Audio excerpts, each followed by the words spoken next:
Berjumpa lagi bersama kami di kanal Islam ini, tempat berbagi ilmu, menggali hikmah, dan menyalakan cahaya iman di tengah gelapnya zaman. Mari kita jadikan setiap konten sebagai bekal perjalanan hidup menuju kebahagiaan dunia dan akhirat. Semoga Allah menjadikan kita hamba-hamba yang istiqamah di jalannya. Menjaga Al-Quran berarti menjaga peradaban Islam. Jangan sampai panji-panji itu roboh di tangan kita. Bismillahirrahmanirrahim. Assalamualaikum warahmatullahi wabarakatuh. Alhamdulillahirabbil alamin. Segala puji hanya bagi Allah Subhanahu wa taala, Tuhan semesta alam. Shalawat serta salam semoga senantiasa tercurah kepada junjungan kita, Nabi besar Muhammad sallallahu alaihi wasallam, sang pembawa risalah suci, penutup para nabi, penerang hati manusia dari kegelapan menuju cahaya kebenaran. Saudaraku seiman, dunia ini tidak runtuh karena musuh dari luar, tetapi karena umat yang meninggalkan Al-Quran dari dalam dirinya sendiri. Kita membaca, tapi tidak menjaga. Kita menghafal, tapi tidak mengamalkan. Kita menghormati mushafnya, tapi melupakan maknanya. Rasulullah Shallallahu Alaihi Wasallam telah mengingatkan dalam hadis yang diriwayatkan oleh Imam Dailami. Barang siapa yang menjaga Al-Quran berarti menjaga panji-panji Islam. Barang siapa yang memuliakan Al-Quran, Allah akan memuliakannya. Barang siapa yang meremehkan Al-Quran, Allah akan menghinakannya. Inilah peringatan keras. Menjaga Al-Quran bukan sekadar menyimpannya di rak berdebu atau memperdengarkan lantunannya di acara-acara seremonial. Menjaga berarti memelihara, memahami, dan mengamalkannya. Menjaga panji-panji Islam. Ketika Rasulullah Shallallahu Alaihi Wasallam wafat, para sahabat menangis bukan hanya karena kehilangan manusia yang mereka cintai, tetapi karena khawatir akan hilangnya panji wahyu dari hati umat. Abu Bakar As-Siddiq radhiyallahu anhu berkata, "Demi Allah tidak ada yang lebih berat bagi kami selain menjaga apa yang telah disampaikan oleh Rasulullah." Maka disusunlah mushaf, dijaga oleh para penghafal, dikawal oleh para ulama. Al-Quran bukan sekadar kitab, tetapi identitas, nyawa, dan benteng peradaban Islam.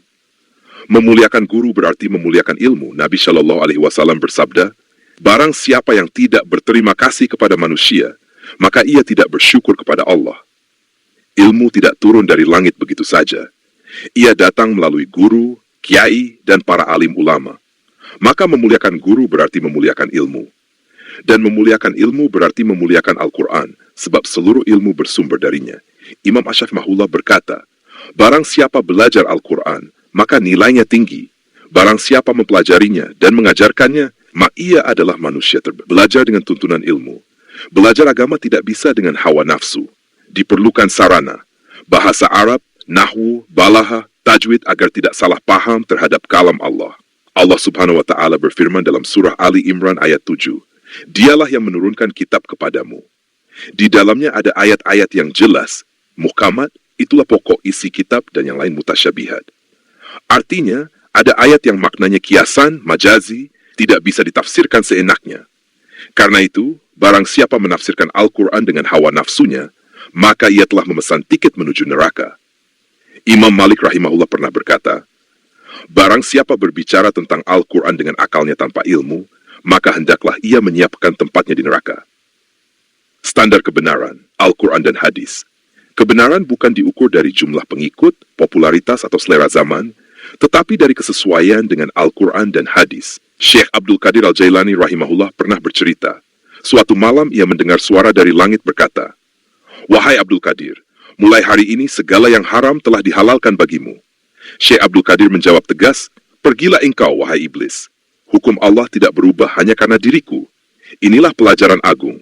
Standar kebenaran bukan perasaan, bukan mimpi, bukan bisikan, tetapi wahyu. Jika sesuai dengan Al-Quran dan hadis, ambillah. Jika tidak, tinggalkan. Cinta yang terarah." Diriwayatkan dari Abu Darda radhiyallahu anhu, "Barang siapa mencintai sesuatu secara berlebihan, maka ia akan menjadi budaknya. Maka cintailah sesuatu karena Allah, bukan karena hawa nafsu."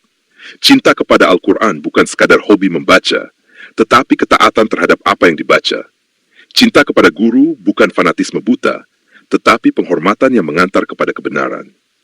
Suara ulama mazhab dan dunia, Imam Al-Ghazali menegaskan, Al-Quran adalah cermin bagi hati. Jika hati bersih, maka tampaklah kebenaran di dalamnya. Jika hati kotor, maka yang terlihat hanyalah bayangan nafsu. Syekh Yusuf Al-Qaradawi, ulama kontemporer dunia Islam, menulis, umat Islam akan kembali mulia jika kembali kepada dua sumber, Al-Quran dan Sunnah, dengan pemahaman yang benar, bukan dengan taklid buta. Menjadi penjaga, bukan penonton, saudaraku. Kita hidup di zaman ketika Al-Quran banyak dibaca, tapi sedikit diamalkan. Kita menggelar musabakah hafalan, tapi sering lupa menegakkan keadilannya. Kita hafal tajwid, tapi gagal menjaga akhlak. Padahal, Al-Quran diturunkan bukan hanya untuk dilakukan, tetapi untuk diperjuangkan. Jika kita ingin Allah memuliakan kita, maka muliakanlah Al-Quran.